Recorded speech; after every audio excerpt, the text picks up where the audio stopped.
here's what they say. What do they actually believe? Being in an online space where people sort of celebrate you for what you see, and then having to come back. They were burned by the world. Who gets to decide what is the manosphere? What do you mean you don't know masculinity? So there are issues of serious concern, but if they find this as a solution, then I have not found a solution. And that's a sad story. It speaks to certain search in men, but then reverts to essentializing masculinity or gender relations. I've been researching Manosphere for a very long time, and I could see their reasoning in a sense, but there is a lot of overlap between these groups and misogyny. I'd like to see a Manosphere alternative, which is also offering the support, it's also like finding those people who have those real questions and they are really in a difficult time in life. And they do need help, but they actually find this help from places that don't at the same time tell them to be horrible people.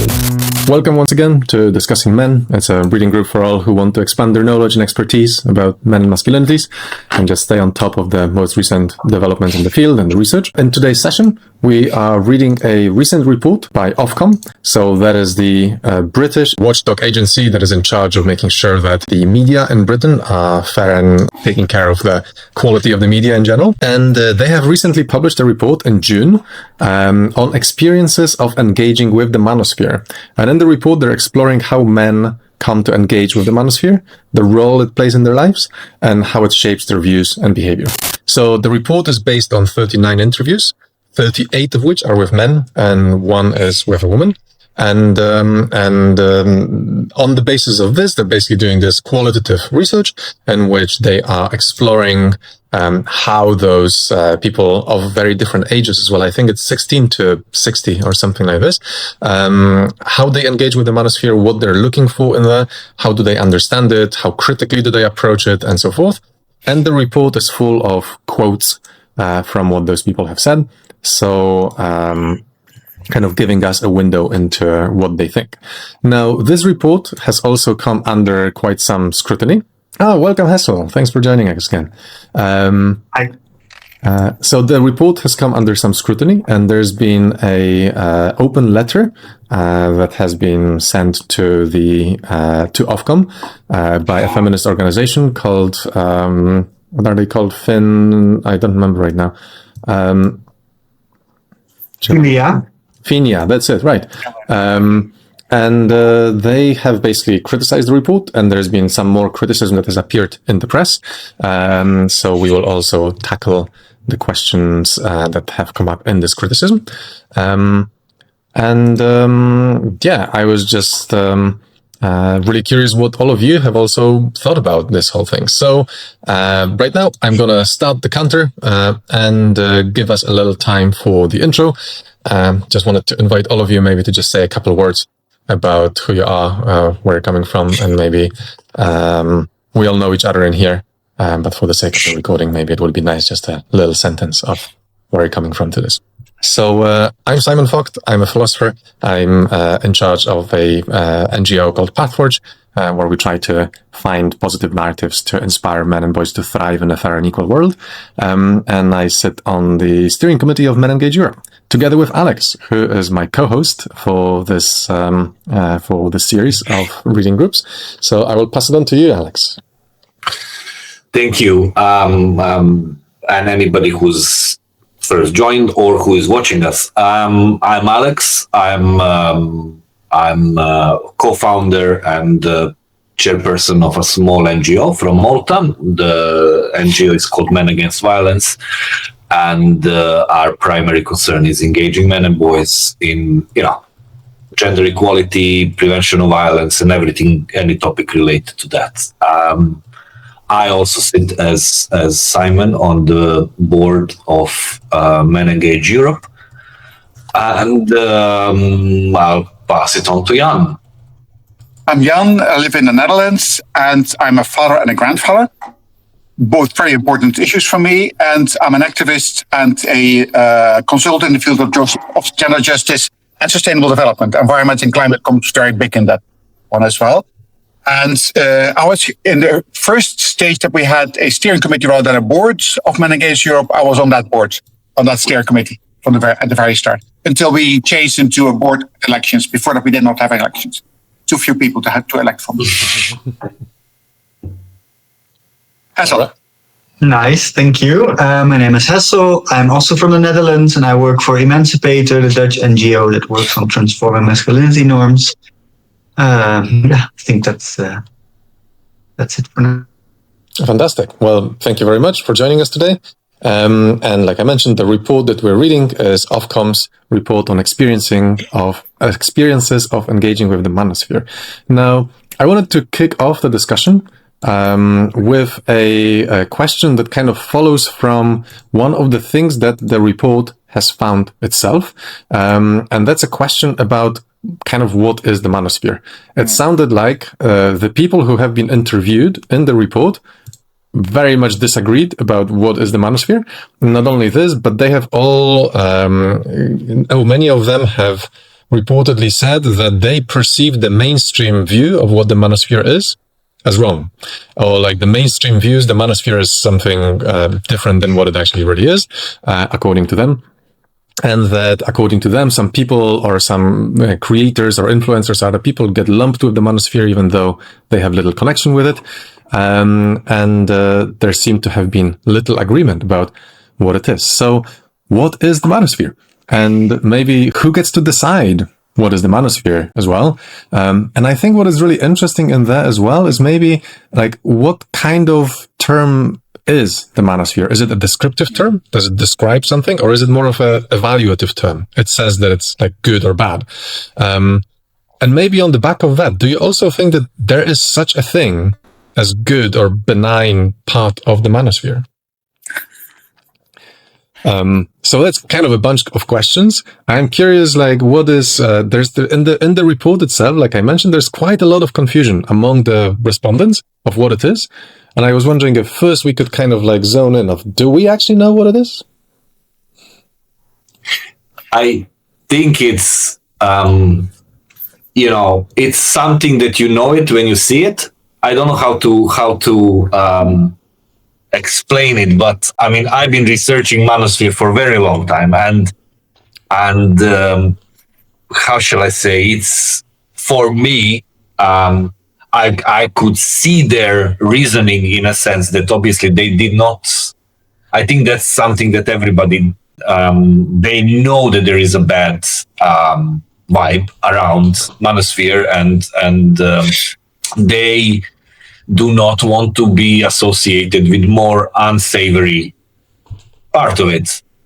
And there is a lot of insistence on sort of self-improvement and discipline and, making yourself better. And whilst we are ignoring the rest of the stuff that is not, part of what we are interested in. But if you then follow up with their explanations or their comments later on, you see that there is a lot of overlap there. And that is a problem of Manosphere, whilst I agree with them that there are groups or tangents or whatever you want to call them, which are rather different. There is a lot of overlap between these groups, and they are tied up with misogyny. Even the ones that are saying that they are only interested in, self-improvement, because that's their self-improvement. It's only physical. It's hit the gym, build the muscle, and whatever. Or break your jaw to look more manly. That's all coming from misogyny and trying to, fit into a particular picture of the man is. So whilst, they are more extreme maybe, and there are different groups which different, tackle a different aspect of what they consider man issues are, they have a lot of overlap and a lot of joining dots. I must say, when I was reading the documents, I got more and more frustrated by the fact that the organizers have tried to remain neutral, value-free. Both are dangerous, and they use the Collins Dictionary as their starting point. Come on, people, we know better than that.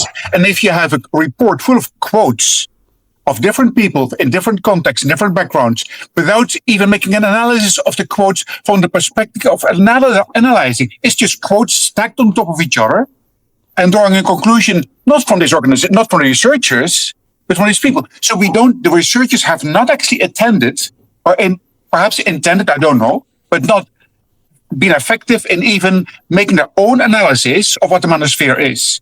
They just use quotes, and that is the lousiest way of doing research. Honestly speaking, I felt really disappointed, and I must say I was also disappointed by the feedback from the women's organization, because they only talk about women and girls as if men do not suffer from the same manosphere, misogyny, and LGBTIQ people do not suffer from the same thing as well. So I thought it was too far limited, even the comments, to women and girls. And the manosphere is dangerous for young boys and men, and for older boys and men as well, for that matter. Absolutely. I'm really glad that you brought up the Collins Dictionary thing, because I was going to mention that as well as we move on. And just for everyone who's listening. What is it? Can you explain? Exactly. The definition of the manosphere, which they use from the Collins Dictionary, is, and I quote, a loose agglomeration of blogs, websites, and forums dedicated to men's issues. Completely neutral. That is it. So technically, we are part of the manosphere right now, recording this, because we're devoted to men's issues, right? And all of the work of Men Engage is devoted to manosphere, and all of your NGOs are part of the manosphere. So it is, in a way, this is definitely too broad a definition. I think I would definitely agree with this. But I think it's really interesting to then kind of think, okay, so is misogyny a definitionary part of the manosphere? For me, the thing with the men. So, yeah.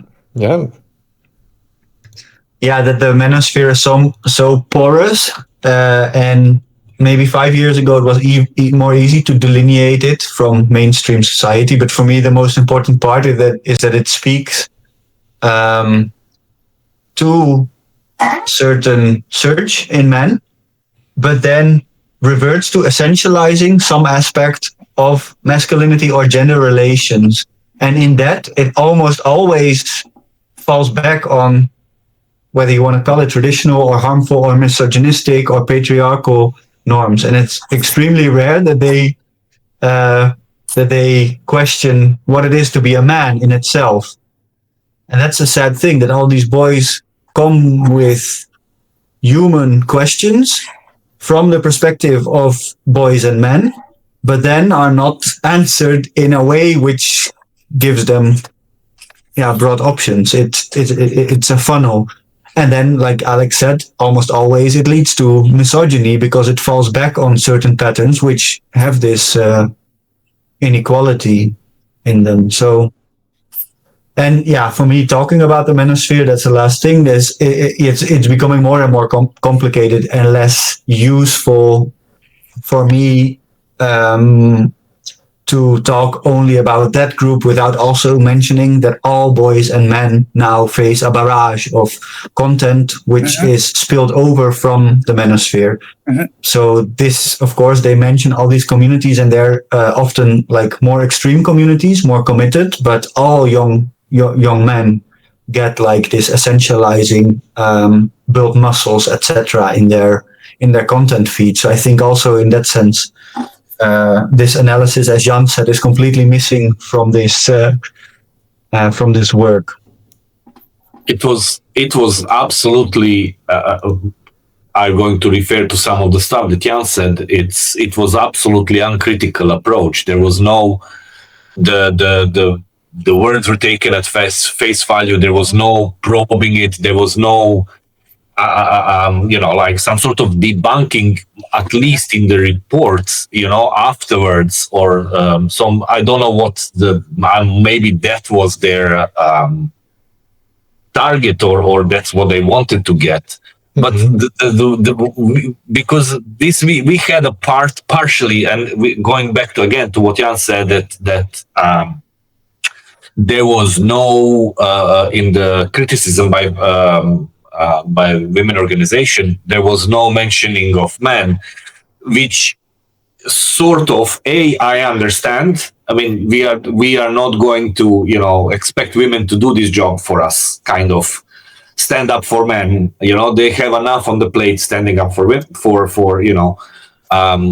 but this was what we mentioned in the previous conversation, that these manosphere guys are sucking out all the detracting from real issues, and they are not real organization really concerned, with boys and men's health and well-being.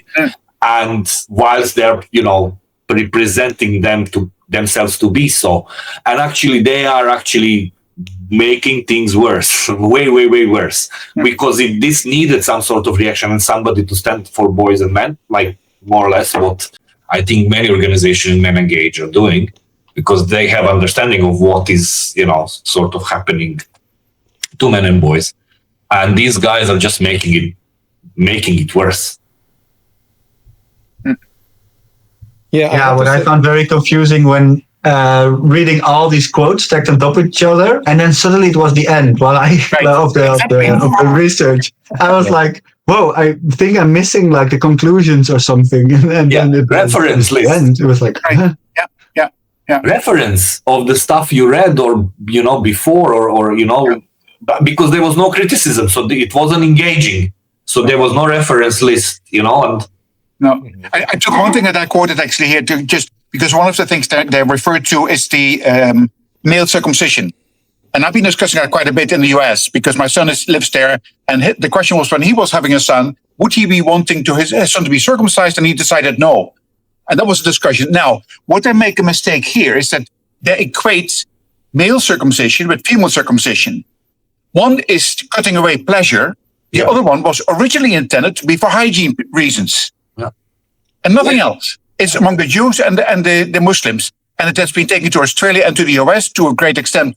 Most men, because in the US until recently, actually until when my grandson was born, he was the first one in that whole hospital, that whole district, that was not going to be circumcised. And the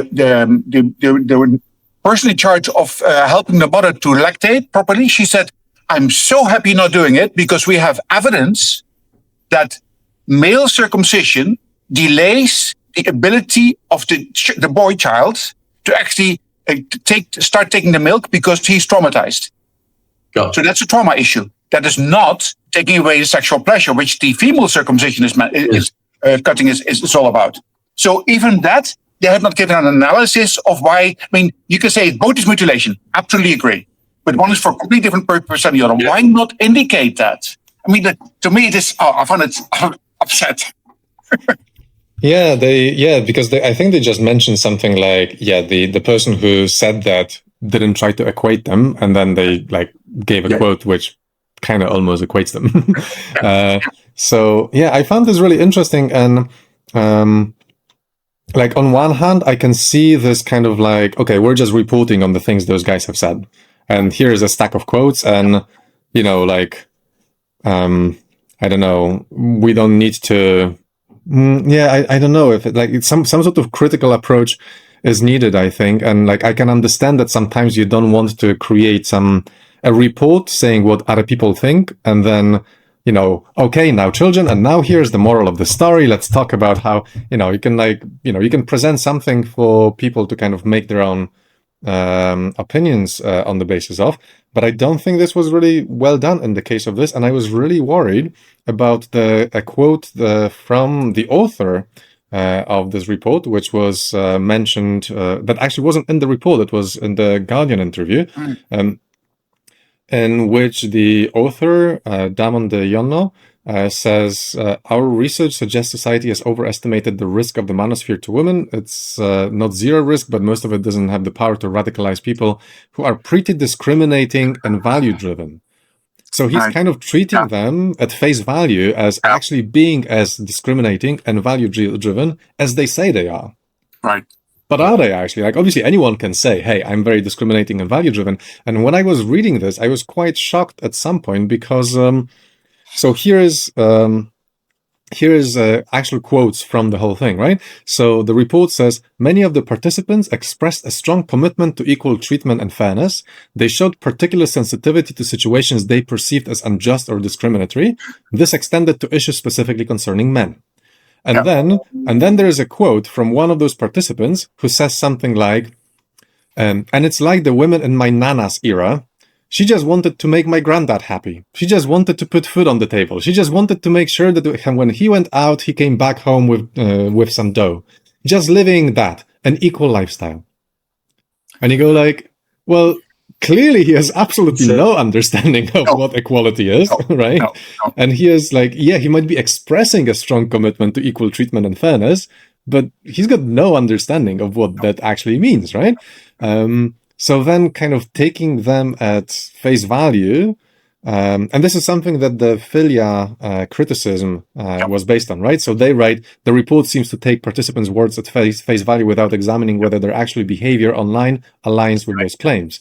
So, like, I feel like this report it's like a start of the report, you know? It's like, here's what they say, and now I feel like the authors should have gone like, okay, what do they actually believe? Or like, what is it, like, can we evaluate this? Like, do they actually do what they say they do? Right. You know? Or are they just like saying this and not actually really... But I think we need to go a step further, Simon. You were saying it was the start of a report. In fact, it was actually only the raw material. Now you actually have to start writing the report. And then you have to give in a value that this OfCom organization wants to actually research because they have a duty to protect people using the internet. That was the whole purpose. That has not been done here whatsoever. So it is not, the research is as you're saying, Hazel, the research is not started yet. Or Simon, you're also saying that, and to me, it's just the raw material is there, some raw material. And in fact, one of the issues I've had problems with is they have described roughly who the participants are. But if you are a content consumer, you could also be somebody actually from Menengage who looks at the network, who looks at story of the because you want to know what is going on there, like Alex, you've done. And of course, we all do that sometimes because we want to know what's going on. And if some of the quotes that I've seen in the document, some of the people that are being quoted, I thought, actually, that makes sense. Yes, that's a good question to ask. Not bad at all. And to me, these are not the people that would actually even be sort of drawn into the manosphere in the negative sense as Alex was describing it to start with. And they may just be using that to see, okay, now what is actually going on there? Now, they have not described the participants. And in fact, if you do research of this with 38 participants only, and you have about 55 categories that you list, ages, class. I mean, the number of things that they mention as different categories in which they want to look at these people. I thought, come on, this is not a serious research. Absolutely not. And that makes me really disappointed that OfCom as an agency, a government-related agency that should protect people against abuse on the internet, has not been able to do a better research or institute people to do a better research or guide people to do a better research. That is exactly what my worry was, because they are supposed to make some decisions on based on this report, and they actually did announce recently that they will be 9 ways they want providers to do better job at protecting especially women and girls from misogyny. But to do that, you need more thorough basis that you're starting on. I mean, yes, 38 interview, but they actually mention, in this report, that there is this forum or that forum, and that has, why not dig into the real data, of these incidents? Because it says very clearly, and I know this is true, that whilst it's very to join this incel forum, for instance, you need to, convince them that you're one of them, sort of. But they're visible. And there are thousands upon thousands of posts that, could be analyzed for more thorough understanding rather than interview with 2 or 3, who are, oh, maybe I am, maybe I'm not, or whatever they're saying. And this is another problem, that sample size of 39 is rather small to draw general conclusion about such a vast, as they themselves, present. Vast number of groups, subgroups, blogs, Reddits, or forums, and so on and so forth. So, expecting better, yes, and a more thorough analysis, yes. And I had one more layer of criticism, and that it was like completely devoid from any like societal narrative or like the masculinity norms, strict gender norms not mentioned. And also in the outro, nothing is mentioned about like why these men are driven really in essence, and also no ways to deal with that. So this is a bit like also, of course, from the Men Engage and our organization's perspective, like what are we going to do about it? And of course, it's maybe not OfCom's job to do like 20 pages on that, but at least like a couple of pages on why this content has increased so rapidly in recent years. So I also found that very strange that for someone who wants to have some research, there should be like an intro and an outro on how do we get here and what possible ways forward are here. And that also that was lacking also made me question like who wrote this report and why, whether they are actually knowledgeable about this or whether someone just got the assignment, we need to do something with this. Can you finish that in 2 months? And they were just said like, okay, I'll interview some people without any like conceptualization of what we are actually doing here. That's not against the writer, but more against like what seemed quite the setup. Yeah, and I mean, we don't know obviously the full story in there. Perhaps this was a lack of funding issue, or maybe it was the wrong people or whatever else. But it does produce a unsatisfactory, I think, outcome, right? In which we feel like, okay, maybe this is like, and I think even if they just stated this, just said like, hey, this is what we could do. This is like a beginning of a picture. Right. But I think in this whole thing, I was most disappointed with this quote from the author in The Guardian. When the author kind of actually exposed themselves as like actually taking it. That's shocking. Yeah. So that was quite okay. Went back on defense because somebody criticized their work, and yeah, perhaps. Okay, so I wanted to right now just say, so let's kind of leave the question about like the quality of the report itself, and maybe delve into some of the themes that the report is exploring. And an interesting segue to this is that I'm actually getting some comments from someone watching us on the live stream, and it's someone under a nick Alpha the Firestone 1222. And basically it's and this person is raising some points about like Manosphere argument, and so saying, Manosphere message and mission are solid. Some content creators are wrong though. Manosphere argument 1: men have rights, and they and have made the case that men have rights, and it is not wrong to acknowledge men's rights. And I'm actually quite I want to because this is something that the report is exploring as well. It's exploring kind of the ways through which the different men that it's quoting have found their way into the Manosphere, right? That kind of gives you those little origin stories. And they quite often have to do with this sort of like thought that, there's some kind of like, those men have some moment in which they feel like men's interests, rights, problems, or like the way that men see the world or something like that are not seen or not. They don't feel seen. They don't feel respected. They don't feel, in some way acknowledged as men. And this is kind of the way that leads them into the Manosphere. And I think that it was quite interesting to uncover this. And obviously there is a whole wealth of like complexity, like, are they right about this? Are they wrong about this? Is this something that, like, where does it come from? Is it a right thing that some of men's, old traditional rights are, no longer there? But I was just curious what you think about this, like tracking this way through which people find their way into the Manosphere, as this kind of like echoed by this live stream watcher in here, the focus on men's rights and how the Manosphere is focusing on men's rights. I mean, I can just briefly tell you my because once upon a time I was doing serious research on these groups, and it was eventually I gave up on it and just keeping up now.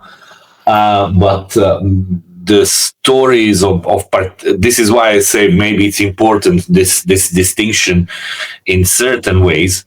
But many of the groups, for instance, men going their own way or men rights, like for instance, fathers' rights are not mentioned. Groups in the report. Let's say that they were maybe under men's rights. MRAs. They always have, personal story to tell how they were sort of burned by the world, especially the ones that are going through a nice, unpleasant separation or things like that. Custody about children is often mentioned. Unfair judges. They claim, courts is against men, the laws are against men and things like that. But and it's always some kind of story like that. And I think there was a vibe there in the some of the comments, like, I'm not a misogynist, I have, women in my life that I love and respect. Number of them sort of mention kind of this kind of narrative, which pretty much to me sounds like I'm not a racist, but there is that trope that that something is coming racist or something. I'm not a misogynist, but I like women, but so I think that there is a lot of that trope, that story that is based on personal experience. And now I can say from it was a few years back, but some of these experiences, what they feel, you cannot deny it. That's how they experience it. That's how they feel it. Yeah. And it's not that some of them did not encounter problems, especially in the breakdown of relationships and things like that, which is the problem is not with that. It's how they then handle it, and where they look support and what kind of support they think, and that sort of leads down the rabbit hole. From maybe a genuine issue that affected them personally and that they experienced personally, and not being able maybe to seek support, or not being able to go to the right kind of support that is possibly available. They go down the rabbit hole by trying to sort of self-help or find something on their own, which by default leads them to these organizations, groups, blogs, or whatever they are. And then down the rabbit hole we go, and then from something that could be really tackled or dealt with or whatever, all of a sudden becomes something completely different. I agree. And I felt that some of the quotes that you see in the document would actually indicate that perhaps these people have not gone down the rabbit hole yet. And they're actually perhaps just consuming because they want to find out, just like you, what is going on there. Because some of the quotes actually make sense. More dialogue is needed. Men need to work on themselves. Absolutely true. Some laws need to be changed. Absolutely true. And there are situations of discrimination. Even when fathers try well and there's no violence involved. And in the separation, the men don't get a chance simply because they have been working full time. So there are issues of serious concern. But actually, you're absolutely right. If then they find this as a solution, then they have not found a solution. And that's a sad story. And that's where I think the rabbit hole is going deep. And then what was the term again? When you get into this whole trap, then you go deeper and deeper because you get confirmed in all the things that you say. And but the laws exaggerated that it's always against, and it's always this, and the newspaper and the media, they're always against us. Then you go wrong. But I think many of the calls in the document, even from the quotes, for more dialogue, for more understanding between the different sexes and different genders and different positions, and the media for that matter, rather than just taking a simple, quick or dirty response. No, of course, the women should be protected. I mean, the men have an issue too. The men have many issues. Let's acknowledge that, but then do it in such a way that is not at the cost of women, and that you actually have a dialogue. And that's what's missing when it comes to the conclusions they have. Because it is not as if they're, oh no, we are neutral men and we just want to have our information and look better to attract more women. Yeah, absolutely. I found this really interesting from this perspective that it's this thing that I keep seeing and kind of battling with all the time, which is that people have good questions, or they might, like Alex was saying, they might have lived experiences which have left them, in trouble in some way, like with problems, and maybe maybe they were the cause of some of those problems, but, maybe somebody else was the cause of those problems. Maybe they really did have, like a bad relationship, or maybe some other things were not playing in there. And, there can have been a million kind of guilty parties to this. It doesn't matter. The point is that they need support, right? And they're seeking this support. Right. And I think that the kind of, to me, sad thing is that, well, they actually find it there. And I always, I was always saying that, to me, as a person who would like to see men, not be misogynist and kind of, be able to better embody more positive, wholesome, caring masculinities and all of this.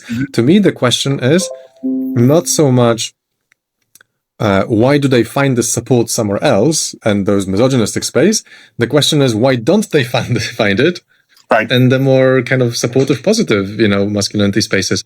I'm kind of really like interested in then this question that I started from, which is, what counts as manosphere? Because we tend to have the, I think, evaluative way of approaching it, which is, it's the stuff that is, raising those men's issues in a misogynistic way, in a bad way, right? There's an evaluative aspect to it. It's a bad thing.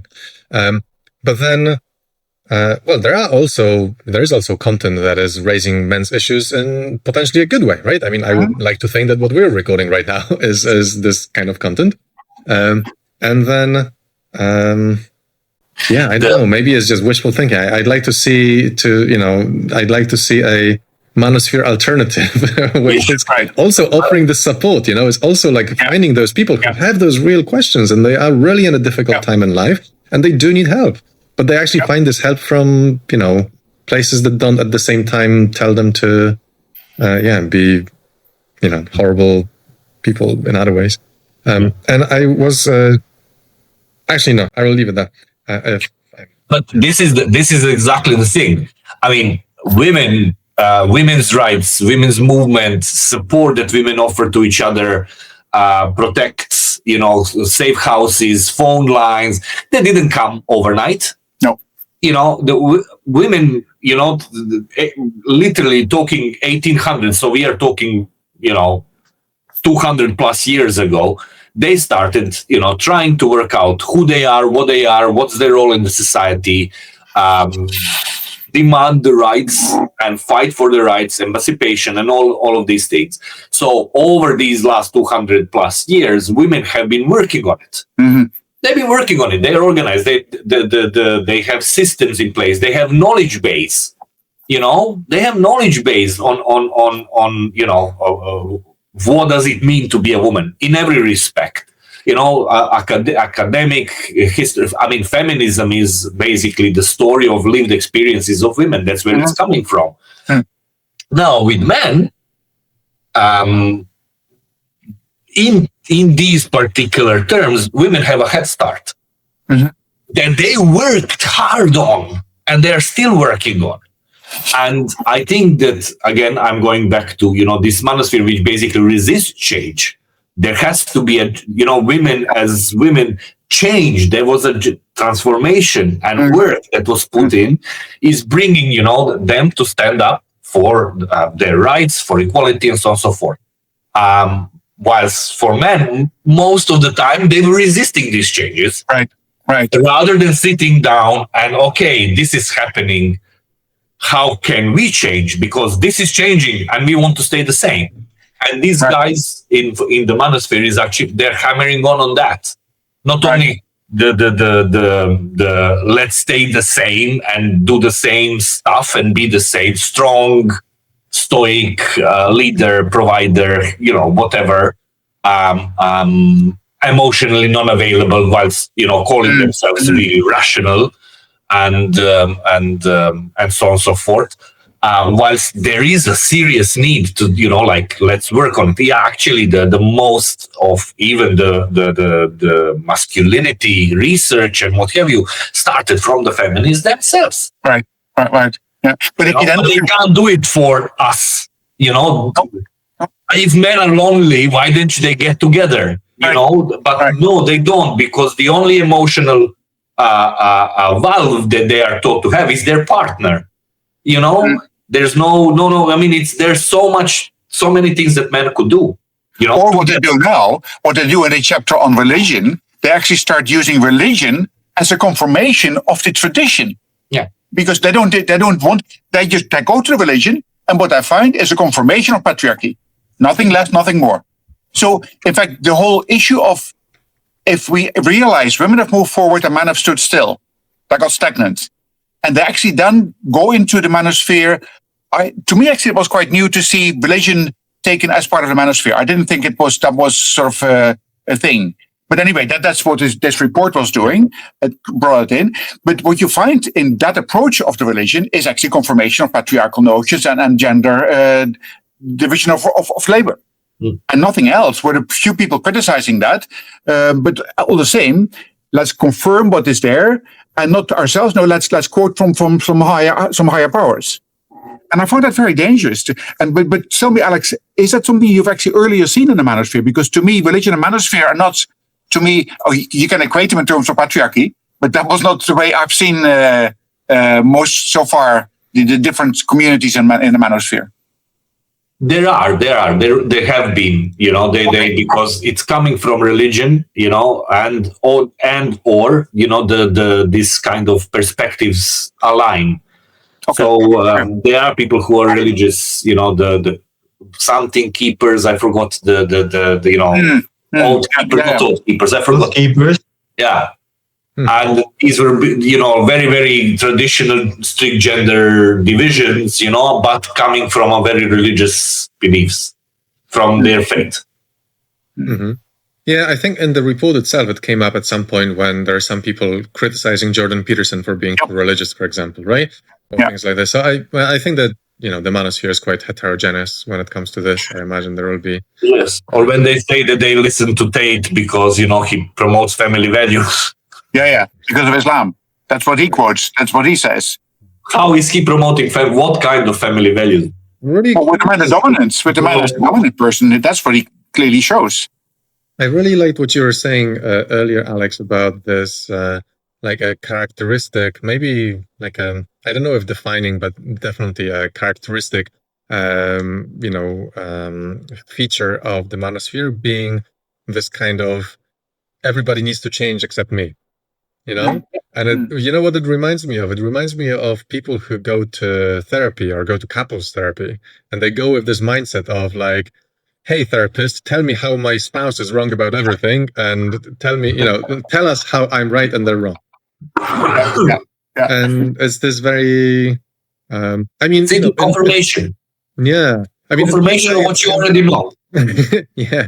In one way, it's a, understandable human, approach, I guess. But at the same time, it just shows such immaturity, right? This kind of like unwillingness to actually acknowledge that, hey, maybe we need to do some work as well. And it's really interesting because so much of the manosphere is focused on this self-improvement, right? And this like self-improvement with respect to very specific things.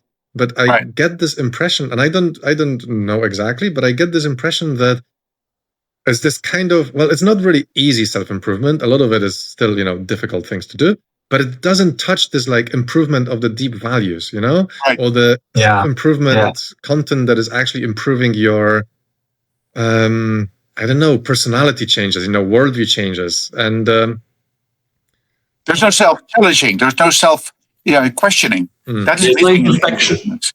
Yeah, and there's also the lack of the human connection. Like what I read a lot in these quotes is wanting to be seen as a human being, wanting to be loved, wanting healthy human relations. And that's in the red pill community. In the black pill community is even worse. In the incel community, what they basically is driving them is not being seen as a human being or a potential romantic target. Right. Especially with the black pills, that's like what they also say themselves is the main driving force, that they're not suitable romantic partners and will never be because of genetics or looks or whatever. So what's driving them is this search for connection, but then everything that they do is, and part of it's what you're saying, Simon, it's not focusing on how do you do nice human relations. It's also not how do you do nice equal human relations? What part do I play in that? And that's just a sad thing. If we're talking about men's rights, like the central theme of that should be the right to develop yourself as a full human being, rooted in yourself without needing external valuation through work or through being a provider or something, and doing social relations well. And that's the sad part that gets lost, like the emotionality and the social relation. And all other answers seem like cheat code shortcuts to get around those things that is not working out for those men. So they want to look maxing, or they want like strong jaws and chew on their jaw all day because they want to be seen as a human being. Right. Yeah, but it does feel so like it's just kind of like cheat code approach, right? It's like avoid the actual hard work and just, find I think Pickabout is not the best example of this, right? Like, that's the short cheat code. And going to the gym 6 times a week is a difficult cheat code, but it's still just doing something that is very clear. And then magically after that, someone will look at you completely differently and you will be a nice partner. And that's not how the world works. Something that we are also raising, I think, in the last discussion when talking about your report, Hassel, this whole men engaging and all of those things that they believe is going to actually make them better at achieving the aims they profess to be having, like finding partners and all of it, but it actually makes them worse at it. Right? Because it prevents them from developing those skills that are required to build connection, from the capacity to make themselves a bit vulnerable so that people see them as with empathy and like actually want to connect with them and all of this. So it all comes back. Yeah, and it also drives them more online, more away from real social relations, and makes them more vulnerable to finding these online spaces where super easy answers are promoted. Yeah. Hello. So we're joined by Festus now. And we haven't had a chance to meet before, so very much welcome to the group. Would you be okay to just very briefly introduce yourself? Just a couple sentences. All right. Hi, everyone. My name is Festus Kisa. I am based in Nairobi, Kenya. I have done my expertise I'm a social worker in community development. That's my background. I worked with LGBTQ youth. And for the last couple of years, I've been working with men and masculinities, and the growing co-chair of the Men Engage Global Board. Sorry, I joined late. I confused the time zones, but I'm happy. But it's between. I'm really glad that you're with us, Aztec. And we have already started talking, and we kind of like went through a few issues, but there's still plenty to talk about. So I'm really interested to hear your input as well. And I will start the timer. Let us move on. And as we kick off the second part of this session, I wanted to kind of focus on a couple other things that came up in this report. And as some kind of, leading thought for this, I wanted to offer you a quote from a book that I recently bought and I'm reading right now, which is called How to Talk to Your Son About Fascism. I don't know if you heard about this. Really interesting, by Craig A. Johnson. And in there, at some point, he writes, if you don't understand why a person might be excited about or interested in fascism, you won't be able to steer him away from it.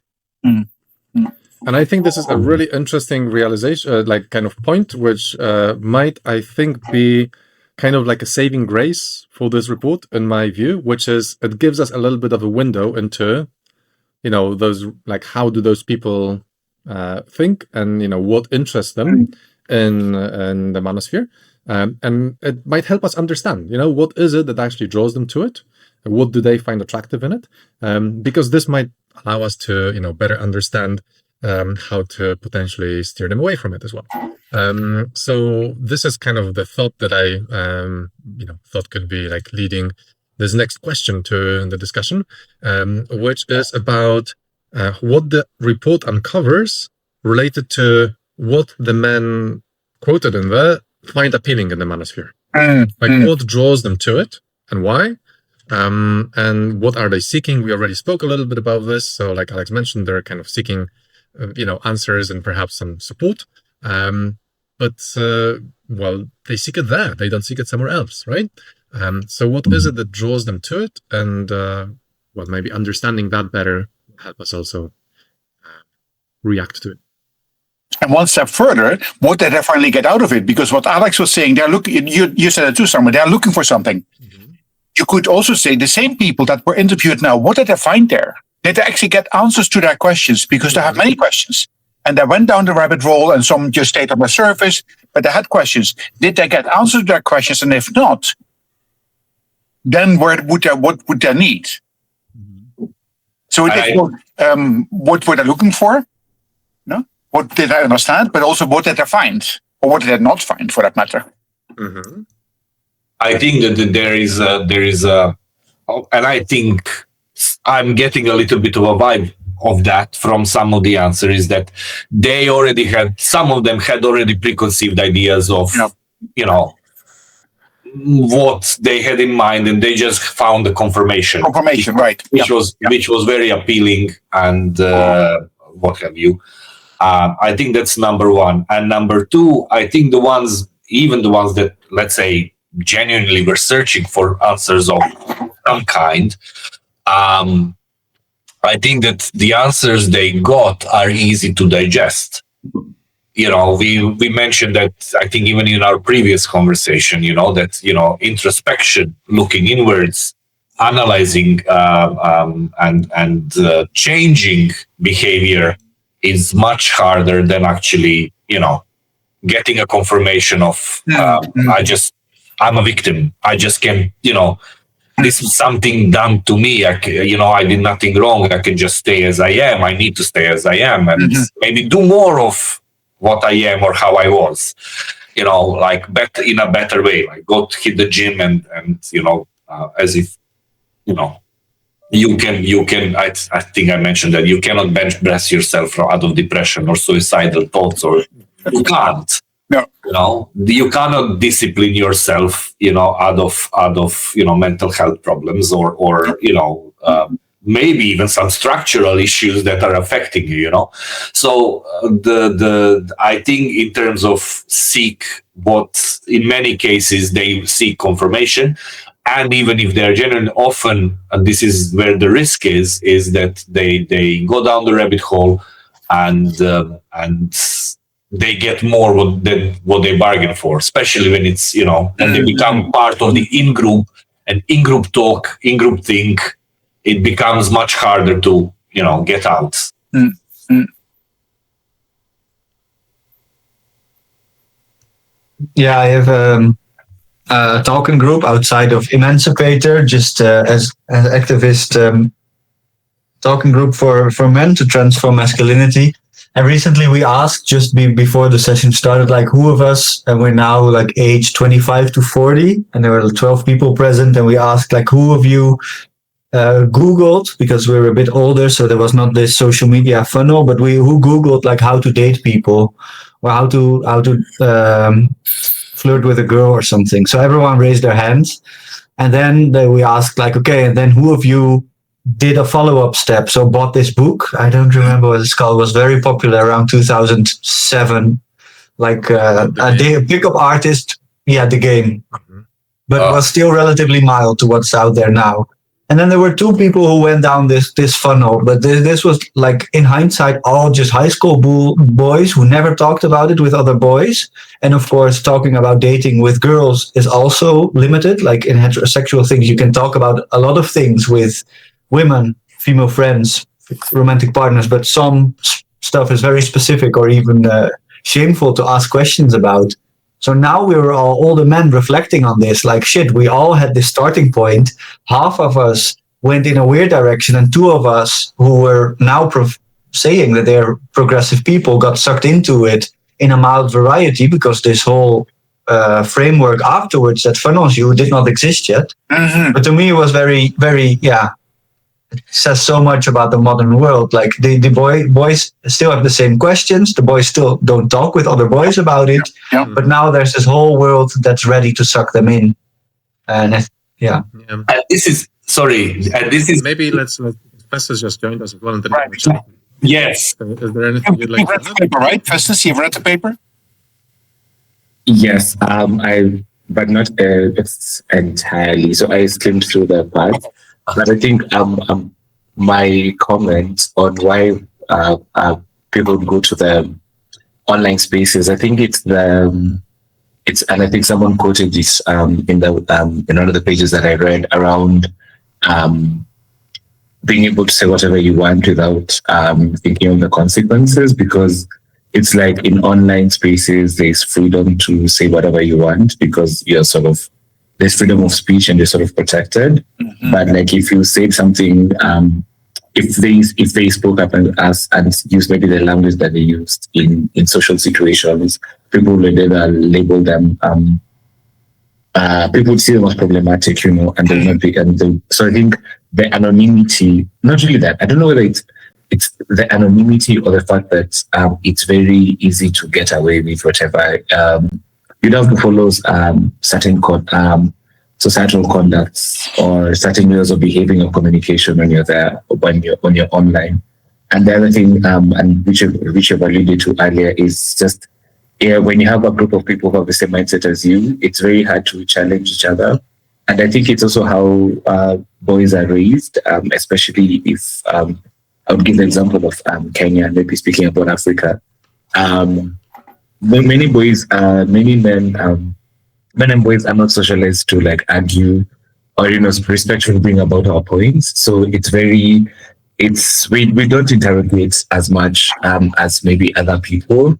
Maybe it's also the assumption that boys are smarter, so because they collect information, process information quicker, which could be true or could not be true. But I found that even in most cases, like for example, how we analyze football, a football match is very direct. You'd say this person scored this goal and etc. But when it comes to other nuanced topics, many men and boys are not able to bring forth arguments or in an amicable way, with for the point of understanding. So being in a space where all of you basically speak the same sound and that's it to the same beat, it's easier for them to be acting and not. Your Microphone. Sorry, I accidentally muted myself. So just to summarize, being in an online space where people sort of celebrate you for what you say, and then having to come back to just feeling that my thoughts are welcome, and I don't need to change who I am. Like one of you said earlier, is what keeps them in the space. Yeah, it's interesting you bring this up as this kind of acceptance on one hand, right? And acceptance, you like words and all, this kind of thing. Yes. Even though you would go like, well, maybe some of those words we shouldn't accept, because they're just... Yes, exactly. True. But then also you mentioned earlier about this kind of, and this was brought up in the report as well. They specifically said that like what was drawing men to the Manosphere was this kind of informal character, this down to earthness, the fact that there are no taboos, you can disagree, you can be irreverent, there's dark humor and all of it. And like all the spontaneity and all of this, like they're talking about Joe Rogan being so relatable, right. No nonsense, and this kind of like, and it's really interesting how, I don't know. I wonder what you think about this from the perspective of what this also says about other discourses. As in, they're finding it there, it draws them there. And what does it say also about how we could do our discourse so that it's similarly attractive? Because, very often I feel like I go to, like we have raised the class issue a couple of times already in the past in this and the series, and basically there could be an argument made as well to say that, well, maybe we're not very down to earth about those things. Maybe we could also use a bit more spontaneity and humor in our discussion, for example. Yes. So I'm quite curious what you think about this, because these are the sort of things that they outwardly say are the things that attract them to it. So what does it say about them, but also what does it say about us? Yes, exactly. Yeah. It's very interesting because one of the programs we ran at Trinity where I used to work was conversations around health education and behavior. And and just access to it was more along reproductive health. But we noticed that there's a way, even the peer educators we chose, there's a way, if someone already has a mindset that you and I are not the same, we're not the same people, there's really a divide. I don't know whether it's a human thing where someone just says, oh, nobody understands me. So we are like, okay, fine, you can get peers who are like your age mates, someone who comes from the same geographical area, someone who speaks the same language as you, who makes you understand things like, condom use, safe sex practices and whatnot. But we noticed that that's a challenge. It's really hard to break through to men because there's always, and I think there's an assumption we have when it comes to working with men and masculinities is that men are simple creatures. And we realize, more and more realize that I'm not, because one message that could be free for all, you have to package it in so many ways. And I think it's that we haven't taken the time to figure out who exactly our audience is and how to reach out to them. So we have great messages, we have great discourse, but some of it is heavily academic, or some of it is usually sometimes esoteric. So it's not relatable. So, and I don't know how. So I think we just need maybe we need a wider pool of people who can speak to every type of man out there. Like if it's men in churches, how do we program? How do you have conversations with men in churches? Using reusing scripture, or religious texts as a conduit. If it's young men in schools, how do we talk to them? How do we talk to people who feel like I am not mainstream, I'm a rebel? So I think it's maybe we need more people on this. I think that's one of the ways of looking at it. And the other thing would be, I think, and we need more role models in terms of, for example, I'll give an example of my nephew. I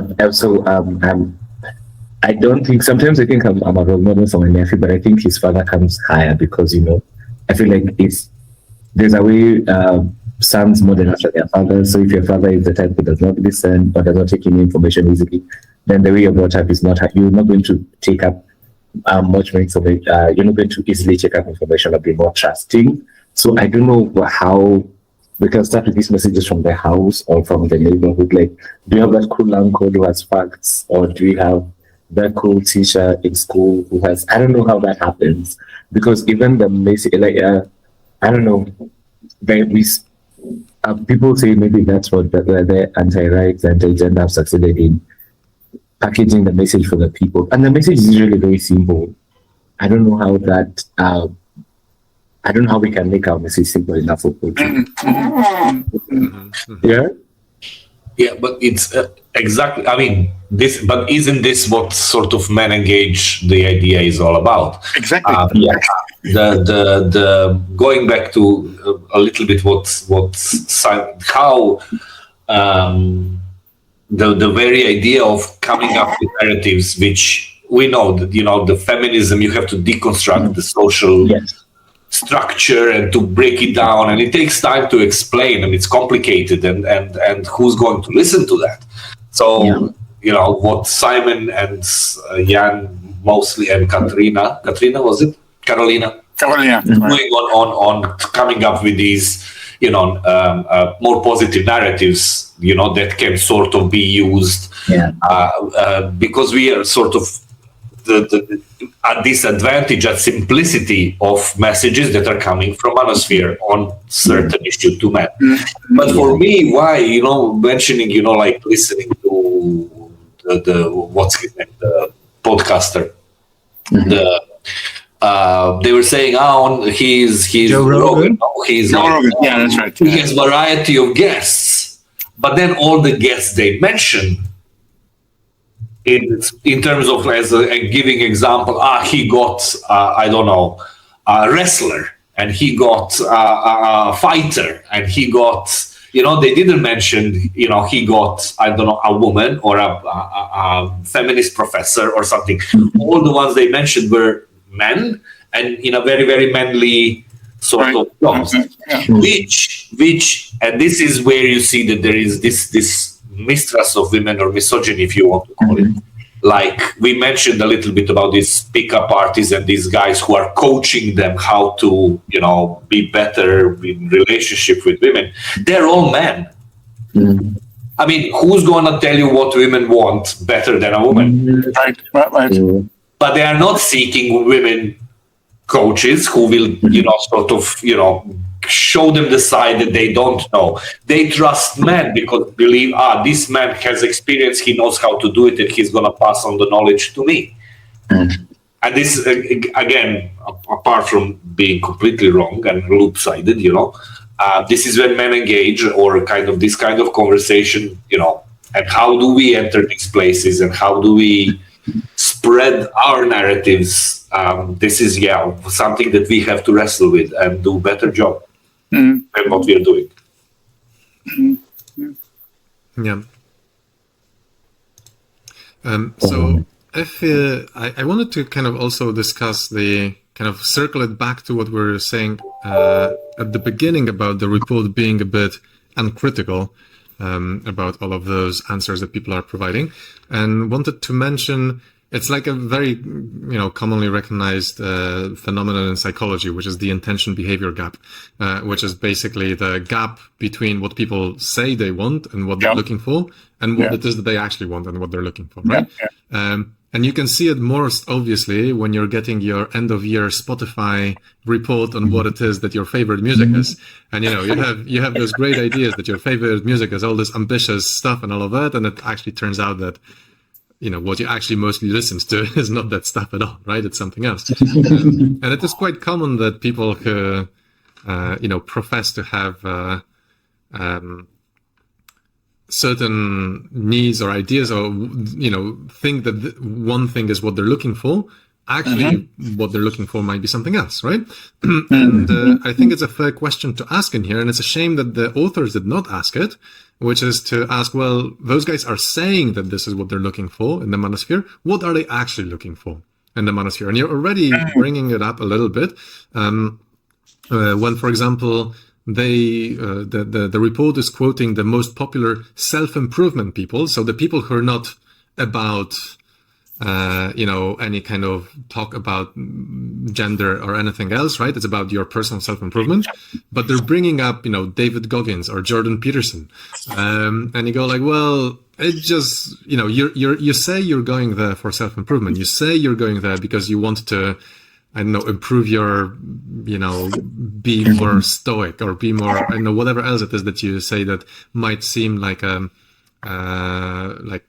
something that is focused on your personality or something about you. But then you just happen to look for it from the people who also play into this traditional masculinity, who don't actually require you to make deep personality changes or worldview changes, and that kind of uphold your patriarchal privilege.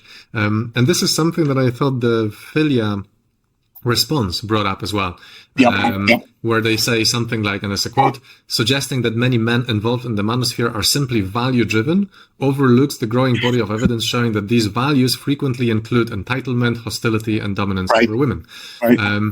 And I think that it's really important to kind of distinguish this, like, okay, so what is it that you're saying you're looking for, and what is it that you're actually finding, right?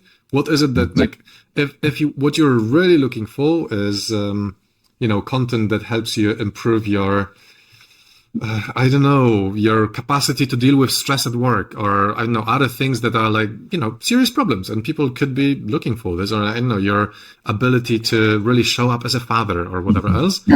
If that was what you're really looking for, then I think we would see a bit more even spread across the kinds of influencers that are providing answers to this, that are, some of them would be quite misogynistic, let's say, but there would be equally popular ones who are not misogynistic, right? Because they still provide answers to those questions you say you're looking for answers for. But maybe that's not really the questions you're looking, or that's not really the reason why you go there, right? You're not really necessarily... Yeah, that's a complication, You're looking for those answers, but you're also looking for some sort of validation of this traditional masculinity at the same time. Yes. Yeah, and the boys are already coming from patriarchy, so that's why they're not listening to a feminist podcast who gives simple answers and who invites like a female farm worker or something. So yeah, that's the complicated thing. If you try to simplify our own narrative to compete with that, you're still 3-0 behind. Yep. Yeah. And I like I think it's also fair to make an assumption that already people go to the Manosphere because they want to be a real man, because there's this fixation with what a real man does and a real man does not. So you have to listen to the manliest man who's on the internet, because if you look around, you're not seeing the manly men that you see. So of course, just by the assumption that this search is also rooted in misogyny and looking for supremacy and because you not only see women as inferior, you also start seeing other races as inferior. So there's that, and that obsession with how things used to be in the past. I see that being reflected a lot, where in the past men were there's a certain obsession with simplicity, forgetting that life is complex and our histories are already complex, and we are where we are. So it's easier to do the work of building a better future. And there's also a friend of mine tells me this a lot. There's a certain bigness men talk about their problems. It will be maybe something simple or something that can be solved, but the way people go oh, you don't know what men are going through. As a man, you wouldn't understand if you're not a man. It's those things. And then what exactly are these problems? Is it that we don't have enough words to explain the challenges that men are going through? Is it that, and then I'm trying to tie it to the assumption that we give about men and academia, and we all assume that boys are leading in schools, but maybe which kind of books do we read? I look at the kind of the things that boys and men obsess over, like action figures, comic things, and etc. But it's not the books that expand our thinking or expand our mind or expand our vocabulary. So already we are limited in the word that we use in terms of describing what our brain is. And then society also has this boys don't cry, a man should be stoic, and etc. So already we are boxing ourselves in a way that we can only explain our deepest, darkest things to the dark web. So it means that even if we provided spaces for people to speak and come and support me, already you feel like those feelings are shameful. So you're not necessarily a healthy way to either engage. So I think that could be also one of the things that maybe if we, and it's not about this, and it's not about the language, it's about the thinking. And I've also remembered that most of these self-help or rather masculinities program or engaging men programs are usually done in the rural areas or the slums or low-income areas. So because that's why we assume that's why the men have exactly. So we don't really have programs for people in the city and side. So there's an assumption that boys who are in the city are well-read or are more aware of the differences. So yeah, those are some of my thoughts with regards to this. Yeah. Well, in fact, in the Netherlands, we've had quite some time where at least the government thought the problems that men have, that's primarily with the migrant people. Yes. We white people, no, we don't have that problem. It's the migrant people. Oh, come on, people, wake up. It's among the academics, it's everywhere. Because we all brought up by the same patriarchal norms and values. Yeah. Can't help it. And women too, for that matter. And some women actually are confirming the same patriarchal norms and values, and some protest it. And they've had many years, as Alex was analyzing before, many years, hundreds of years to actually work on that. And men have actually been slow in even recognizing the issues that they have to deal with, and I'm working on it. So in that sense, I think we have to find ways to do that. But then just a thought came to our mind.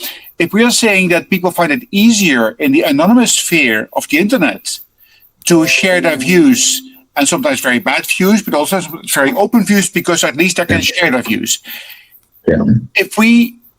Can we create spaces as Men Engage or whoever organizations we are with to do this in a safe way, in a anonymous way. But so you really are confronted with your own thoughts, because if we don't confront ourselves with our own limitations, we don't make a next step. Yes.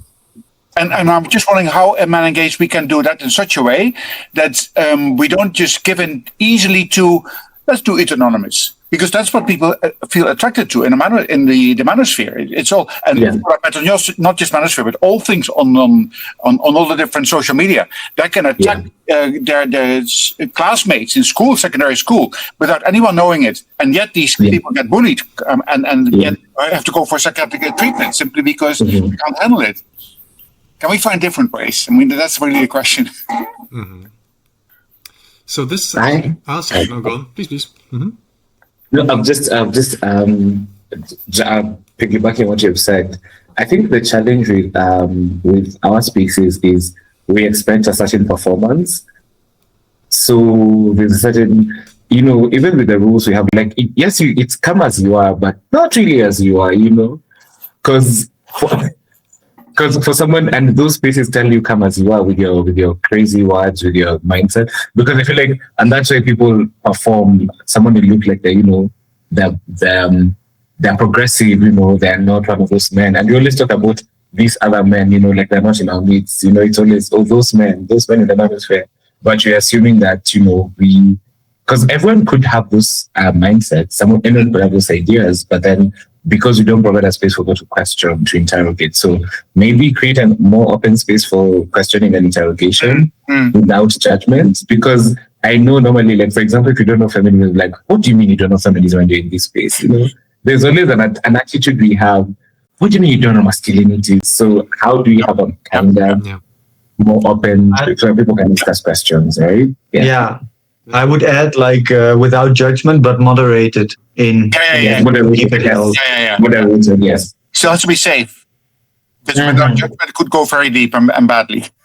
So on the back of that, the person I was mentioning who on the live stream has been posting some questions, of which we only managed to really look into one, has been posting like a list of arguments of the Manosphere that have to do with. So there is argument about men getting unequal treatment in divorce court. There is an argument about child support needing reform. There is an argument about marriage being a bad deal for men, and a whole lot of other things about biological fathers being the best person to take care of the child, and two parents households are the best model for raising children, and so forth. But I don't want to address any of those arguments specifically. I think, but then at the end, I think quite interestingly, and this is something that I would actually want to raise with you. The person writes, I am not in the Manosphere Red Pill community, but I can say this. You are all going to lose because you're not addressing the arguments that the Manosphere has made. And I think that this is actually potentially an interesting point because it's just if people are going to the Manosphere to seek some answers for something, then the point in there is that the Manosphere is actually addressing those points that they're coming with, and the perception of the person is that the Manosphere is addressing those points, and we are not addressing those points. No. And I don't agree with this, but I see that this perception is quite common, and I think that this perception has also come up in the report itself.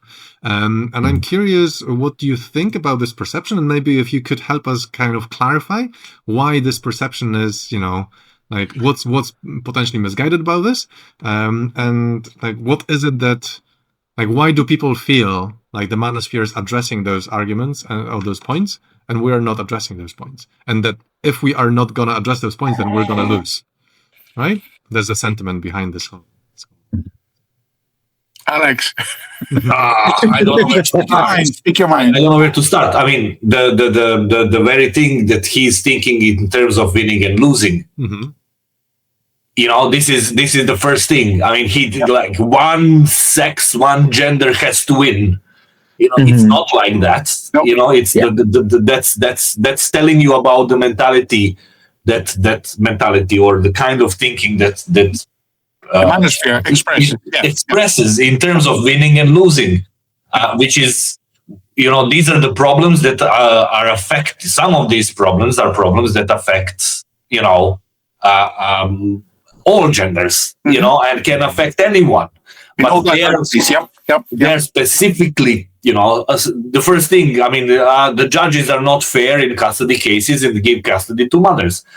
Yes, but if the judge or whoever decides has a patriarchal thinking and is doing this because they think patriarchally that woman is a better option for a child, then this guy needs to join feminist movement. Right. Because the feminist movement does not want judges with patriarchal thinking. Okay? Yeah. So if men are not getting custody, then there is a structural issue. Why are men not getting custody? Yep. Because women usually take care of kids, and the court finds stability for kids to be more important than split between two adults. Mm-hmm. So men have to be more engaged in upbringing their children from before the marriage breaks down. In the case, if they want to have, more equal rights and more sharing parenting, which is great, and I agree with, but that means that men have to change. And then again, men are not ready to change or are resisting change. So these are the things, that they are preferring to feel like victims, preferring pointing fingers, because it's much easier than actually do the introspection and emotional and mature work that men need to do in order to solve some of these problems. Yeah. I'm going to stop there because otherwise I'll continue. No, thank you very much. You're the perfect person to answer this. Anyone wants to add? No, it is part fine. Good. Yeah. Oh yeah, I think the specific cases that are mentioned are, to me, always seem like people struggled really hard to come up with a small list, which is just incomparable. And then they really want to focus the conversation on those couple of points and they don't want to address the rest. So basically they try to get you on their court where you can't really have a prolonged conversation, because if you complicate it too much, like Alex is starting to do a bit in a very succinct way, then you lose them already. So it's just a fight, which they're not really interested in. They're just posing a couple of things like to defend their own worldview. And that's what I find really complicated in this, that it costs a lot of energy to try and engage with that. But I've, until now, not really encountered a person who was then really willing to go in depth into looking, for example, into the way that women experience social safety in a very different way. And they immediately want to go back to these 5, 6, 7 points, which are so insignificant compared to a whole. Nothing more concrete to add on these points, but more like winning or engaging in this is a time vampire that I think we shouldn't do too often. And to add to that, I would say that it's usually when people start those conversations, then it's not for you to change. It's not an invitation for them to change their minds. They're basically saying, "Oh, look, we're victims. You're oppressed." Because if you ask them who maintains these systems, these patriarchal systems, it's men. So if we have a problem, it's the same way people say, "Oh, but men are not allowed to cry." And I'm like, but if men, in this patriarchal structure, it's men who are upholding, yes, men and women. But we could easily say we don't want it anymore because the system harms us. So not acknowledging the harm that it does to us, but seeing it as, oh, look, it's the women, it's the migrants, it's this, it's that. And also that conversation that one has to be, we are losing people, that has to be winning or losing. It also means that one is superior to the other. And you really can't have discussions around, it's very hard to have we are better than so and so, because it's usually going to be one over the other, men or women, migrants versus, and all that. So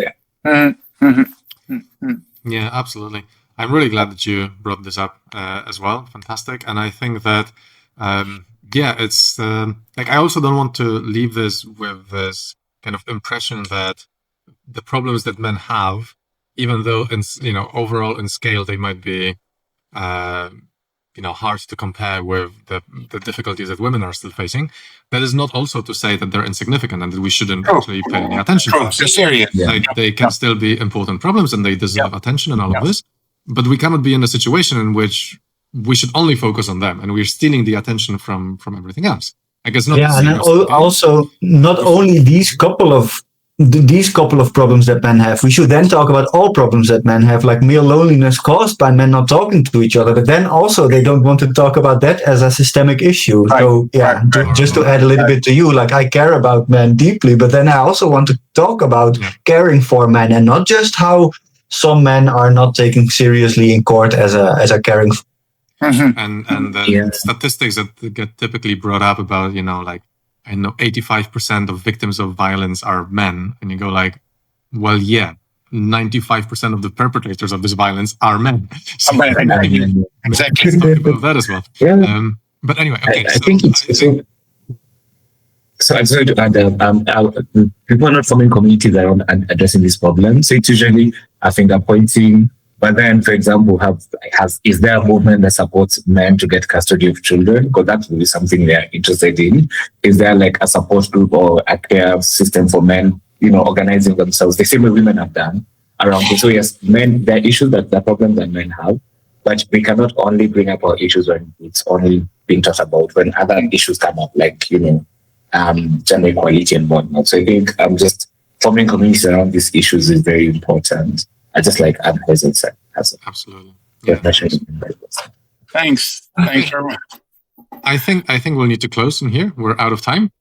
So thank you very much for the great discussion. I would just say to anyone who's listening and who might have been raising similar questions as the person we've been kind of discussing here on the live stream, that if you are genuinely looking for answers to these questions, then this is what we work on. This is what we do in here as well. And you are very invited to come and check out the work that we do, either in the Men Engage Alliance, of which we are all associated with, or my organization Pathforge, Alex's organization Men Against Violence. And then if you want to follow these sort of discussions, please tune in to the other work that we're doing. And like I say, there are absolutely alternatives to the Manosphere out there that also really address those issues that men are struggling with. Well, we hope that you will also help us amplify those voices and perhaps seek for answers that also help men grow in a way that promotes equality and fairness for all. So thank you very much for tuning in. Thank you very much, everyone, for participating. And See you next time. See you next time.